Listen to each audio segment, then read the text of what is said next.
ورحمۃ اللہ وبرکاتہ۔ الحمد للہ رب العالمین والصلاة والسلام علی رسولہ الکریم، اما بعد، فاعوذ باللہ من الشیطان الرجیم، بسم اللہ الرحمن الرحیم، وحمدہ ونفسہ ونفسہ۔ محترم استاد کرام قدر اور بزرگان دین اور میرے پیارے بھائیوں، آج کے اس 15 اگست کے موقع پر جس عنوان کو لے کر میں آپ کے سامنے حاضر ہوا ہوں وہ ہے جنگ آزادی میں مسلمانوں کا کردار۔ محترم سامعین کرام، اس دیش کو آزادی، ہمارے دیش کو 1947 کے اندر ملی، لیکن یہ حقیقت ہے کہ اس جنگ آزادی کے کئی بنیادی اسباب ہیں۔ ایک اسباب یہ ہے کہ آنے والی نسل یاد رکھے کہ اس دیش کو آزاد کرنے کے لیے ہمارے پرخوں نے، ہمارے بزرگوں نے، ہمارے اسلاف نے کس انداز سے جنگ لڑی اور انگریزوں کے خلاف پرزور ہو کر ان کا خلاف شکنجہ جواب دیا۔ اور اس کے بعد دوسرا جو بنیادی سبب ہے وہ یہ ہے کہ ہندوستان کے شہری جو مسلمانوں کو نکالنے کی بات کرتے ہیں، جو اسلام کو مٹانے کی بات کرتے ہیں، وہ ایسا خواب دیکھنا چھوڑ دیں اور وہ دیکھیں مسلمانوں کی تاریخ کو۔ اور جو تیسرا بنیادی سبب ہے وہ یہ ہے کہ ہمارے دیش کو انگریزوں کی غلامی سے آزادی ملی، اس کی خوشی میں ہم 15 اگست کو جشن آزادی مناتے ہیں۔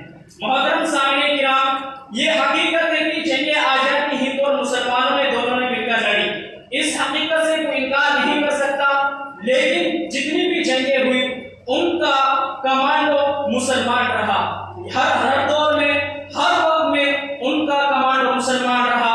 لیکن یہ جنگ آزادی 200 سے 250 سال پر مفید ہے۔ ہم سوچتے ہیں کہ جنگ آزادی 1947 سے شروع ہوتی ہے، لیکن یہ بہت بڑی غلطی ہے۔ لیکن ہمیں کسی شاعر نے اسی لیے کہا تھا، گاہے گاہے باز کاہی قصے تاری نہ رہا، گاہے گاہے باز کاہی قصے تاری نہ رہا، باز کاہی داستان زرمہائی نہ رہا۔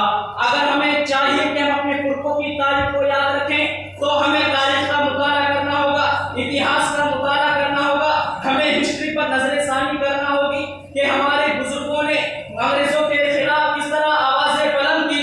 اسی طرح سے مسلمان کے لیے اگر مسلمانوں سے کوئی ڈرتا تھا، انگریز سب سے زیادہ مسلمانوں سے ڈرتا تھا۔ ہٹلر لکھتا ہے کہ مسلمان سب سے بڑا دشمن تھا ان کا، کیونکہ مسلمانوں سے حکومت انہوں نے چھینی تھی، اس لیے مسلمانوں نے چاہا تھا اسی جنگ آزادی کو، اسی مسلمانوں کو اس دیش سے کو آزاد کرانا چاہیے تھا۔ لیکن مسلمانوں نے اس دیش کے لیے آواز اٹھائی، لیکن اس وقت انگریز سب سے زیادہ 3 کتابوں سے ڈرتا تھا، بہت ہی زیادہ ڈرتا تھا۔ سب سے پہلی کتاب شاہ اسماعیل شہید رحمۃ اللہ علیہ کی تقویۃ الایمان۔ یہ تقویۃ الایمان کیا ہے؟ جس میں عقیدہ توحید کی باتیں ہیں، نہ جنگ کی باتیں ہیں اور نہ کسی تحریک کی باتیں ہیں۔ انگریز سمجھتا تھا جس کے پاس عقیدہ توحید ہو اس قوم کو کوئی لانے والا نہیں ہو سکتا۔ اور دوسری کتاب منصوبات شہید احمد، جو شہید احمد رحمۃ اللہ علیہ کی کتاب ہے۔ جو تیسری کتاب شرح نکایا فی الجہاد، جس میں جہاد کے تعلق سے باتیں رکھی گئی ہیں۔ محترم سامعین کرام، 1857 میں ہم کہتے ہیں کہ جنگ آزادی شروع ہوتی ہے۔ یہ جنگ آزادی کی سب سے بڑی غلطی ہے۔ ہم جنگ آزادی کو شروع کرتے ہیں شاہ اسماعیل شہید رحمۃ اللہ علیہ کے وزن شاہ ولی اللہ محدث دہلوی رحمۃ اللہ علیہ سے، کیونکہ انہوں نے انگریز کے خلاف ذہن سازی کا کام کیا تھا اور یہ جذبہ اپنی وراثت کے اندر چھوڑ گئے، اور وراثت کے اندر شاہ عبد العزیز رحمہ اللہ محدث دہلوی رحمۃ اللہ علیہ نے انگریز کے خلاف لوہا لیا تھا اور جنگ کا فتویٰ دیا تھا۔ اور 1750 میں مرشد آباد بنگال کے علی وردی خان، جو سراج الدین دورہ کے نانا تھے، انہوں نے انگریز کے خلاف لوہا لیا تھا۔ اور اس کے بعد ٹیپو سلطان اور ان کے والد حیدر علی، جنہوں نے انگریز کے خلاف لوہا لیا تھا۔ 1799 کے بعد بھی اماں کے بیٹے مولانا شوکت علی ظہر، مولانا علی برادرم،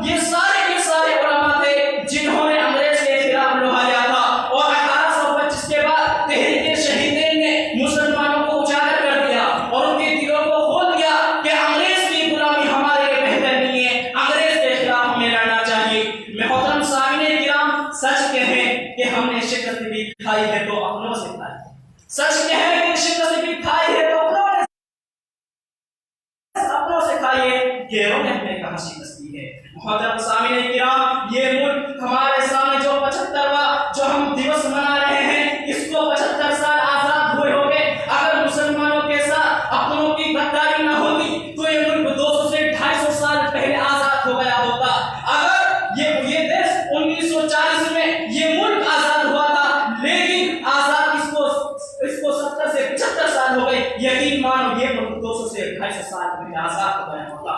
لیکن کیوں؟ اگر بنگال میں سراج الدین تورانی نانا کے ساتھ میر ظافر کی بغاوت نہ ہوتی، اور ٹیپو سلطان کے ساتھ میر صادق کی بغاوت نہ ہوتی، اور بہار میں بیگم حضرت کے ساتھ مہر صادق کے ساتھ نیپال کے گورکھو کی بغاوت نہ ہوتی، تو یقین مانو یہ ملک 200 سے 250 سال پہلے آزاد ہو گیا ہوتا۔ اگر تحریک شہیدین کے ساتھ افغانستان کے سرحد کے پٹھانوں کی بغاوت نہ ہوتی، یہ ملک آج سے 200 250 سال پہلے آزادی کا حکم گایا ہوتا۔ محترم سامعین کرام، لیکن منافقوں نے ہماری صفوں میں رہ کر گھر کا بے دینا کا ڈھائی کا کردار ادا کیا۔ انہوں نے اپنی صفوں میں رہ کر اپنے مسلمانوں سے، ان منافقوں نے مسلمانوں سے بغاوتیں کی، مسلمانوں سے دغا بازی کی۔ یہ کون تھے؟ یہ منافقین تھے، جنہوں نے ملک کو 200 سے 250 سال پہلے آزاد کرنے سے روکا تھا۔ لیکن کتنی تاریخیں آپ کے سامنے رکھوں، لیکن یہ دیش میں جب اس دیش نے مسلمانوں کو پکارا، کہ جب تختیدار نے پکارا تو مسلمان صرف سالار ہو کے کھڑا رہا، جب اس دیش کو سوری نے پکارا تو مسلمان سب سے پہلے سوری پر کھڑا رہا، جب اس دیش نے کالے پانی کی سزا کے لیے مسلمانوں کو مانگا تو اس کے لیے مسلمان 95% مسلمان ہوتے ہیں۔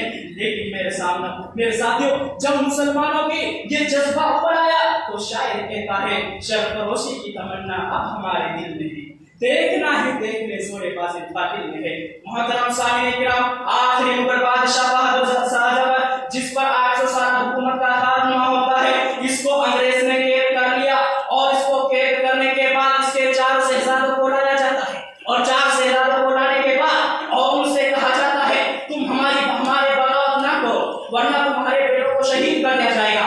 اور بہادر شاہ نے کہا کہ میرے بیٹوں کو قتل کر دیا جائے، لیکن میں تمہاری بغاوت کرتا تھا اور کرتا ہوں۔ یہ کس نے کہا؟ بہادر شاہ نے کہا، اس کے سامنے اس کے 4 شہزادوں کو قتل کر دیا۔ کتنی دہشتناک سزا تھی، جس کے باپ کے سامنے جس کے 4 شہزادوں کو قتل کر دیا جائے۔ یہ مسلمانوں کی سب سے بڑی قربانیاں تھیں، جن کو یاد رکھنا مسلمانوں کی ذمہ داری ہے۔ 1903 کا واقعہ دیکھ لیں، حسرت نبھانی، انگریز کی بغاوت کے جرم میں پکڑے گئے اور اس کو قید بامشقت کی سزائے دی، چکی پیسنے کی سزائے دی۔ چکی پیستے پیستے ہاتھوں سے خون رسنے لگا، خون بہنے لگا، اور جیل کے باورچی خانے سے کوئلہ لیتے ہیں اور جیل کی دیوار پر لکھتے ہیں، ہے مشق سخن جاری چکی کی مشقت بھی، ہے مشق سخن جاری چکی کی مشقت بھی، ایک درپے تماشا ہے حسرت کی طبیعت بھی۔ کہہ رہے ہیں کہ چکی بھی پیس رہا ہوں اور اشعار بھی لکھ رہا ہوں، ہے حسرت کی طبیعت بھی۔ کیسی طبیعت ہے، کیسی زندگی ہے، یہ کون تھے؟ یہ حضرت نبھانی تھے، علماء صادق کو جس کے ذکر کو بیان کرنے کے بعد جس کو اگر اس کا ذکر بیان نہ کیا جائے، ہم جنگ آزادی ادھوری ہے نہ کسے، اگر اس کا تذکرے کو بیان نہ کیا جائے۔ یہ کون تھے؟ یہ علماء صادق کو، یہ پٹنہ کا ایک مہتا تھا جس کا پرانا نام عظیم آباد تھا، اور جس کا پرانا نام عظیم آباد تھا، اور اس کو دیکھا گیا جب علماء صادق کو نے دھوم دھام سے انگریز کے خلاف جنگ لڑی۔ تقریباً 160 سال تک انہوں نے جنگ شروع کی 1750 میں اور ختم کی 1857 میں، تقریباً 160 سال ہوا۔ انہوں نے 160 سال تک انگریز کے خلاف جنگ لڑی، اور جنگ بھی اس طرح لڑی کہ ان کے درمیان میں ایک انگریز آیا، عید کا دن تھا کہ علماء صادق پور عید کی خوشیاں منا رہا تھا، اور انگریز بلڈوزر لے کر آتے ہیں اور علماء صادق پور کے گھروں کو تباہ و برباد کر دیتے ہیں۔ یہ کون تھے؟ یہ علماء اہل حدیث تھے، جس کا پورا خاندان اہل حدیث تھا۔ یہ مسلمان تھے جنہوں نے انگریز کے خلاف آوازیں بلند کی، اور انگریزوں نے ان کو گھر سے بے گھر کر دیا۔ یہ کون تھے؟ مسلمان۔ اے مسلمانوں سے نفرت کرنے والوں، کہاں تک ہماری پرکھوں کی آوازوں کو سنو گے؟ اور آگے چلتے ہیں مرے بار کی اور مسلمانوں نے اتنی کالے پانی کی سزائیں پائی۔ یہ کالے پانی کی